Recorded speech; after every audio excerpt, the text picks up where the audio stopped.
One of the things I'm grateful for is the opportunity early in my career here in the Senate to visit Afghanistan and really to understand that conflict from a comprehensive perspective. It's not just about Afghanistan, it's also about its neighbor in Pakistan and the real challenges that we face. I think the first thing we have to remind ourselves of is that Afghanistan was a poor and suffering country before any of this happened. Not just under the Taliban, but for decades, really. It's been a semi-failed state with real societal problems that it continues to confront. And those issues are still present, and they are in many ways the central impediment that we face in terms of making gains in Afghanistan. It's also important to define early on what those gains mean, and those gains are basically our ability to help the Afghan people create for themselves a stable and functional state government.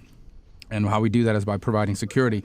I visited a number of military bases where I saw coalition forces, largely led by Americans, of course, but coalition forces of some of the brightest, most inspiring young men and women I've ever met in my entire life. And you hear that so often when people talk about our military, but until you meet these young men and women and interact with them, you don't realize that. I also had a chance to go through the streets of Afghanistan and actually see what life is like for people. And we need to recognize this is one of the poorest countries in the world, a country where the average life expectancy only reaches about 44 years of age, where many of the things that we take for granted on a daily basis in this country are simply not available. And the average Afghan lives on very little money and very few calories, with very few economic upward mobility opportunities as well. So all of this has to be confronted. And what our military's role has been is to provide security, to basically provide areas where Afghan government can take root, where things like courthouses and institutions of teaching and voting can take place.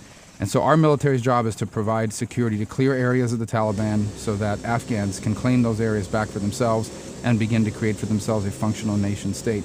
And in that regard, we toured a couple of the regions of the country. For example, this area called Nawa in the southern province of Helmand, an area where the military has been very successful at clearing out Taliban elements and where we're starting to see some of the roots being laid for a functional Afghan state. And they have politicians there, they have a governor, they have local municipal officials, they have judges, they have police forces that have been trained by Americans, Italians, and other coalition forces. And so we were able to travel there with 6 other senators and some of the people from the embassy and interact with these folks. We were able to walk down the market square in Nawa, and look, it's not the mall, but it certainly is some level of economic activity that's happening.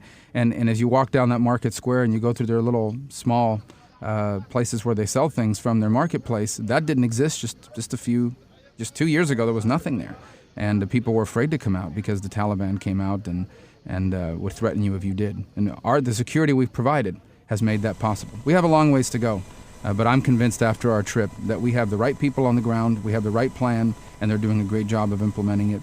I think we're making progress, and I think ultimate progress will be when Americans and coalition forces are able to leave behind a prosperous and peaceful Afghanistan run by the people of Afghanistan.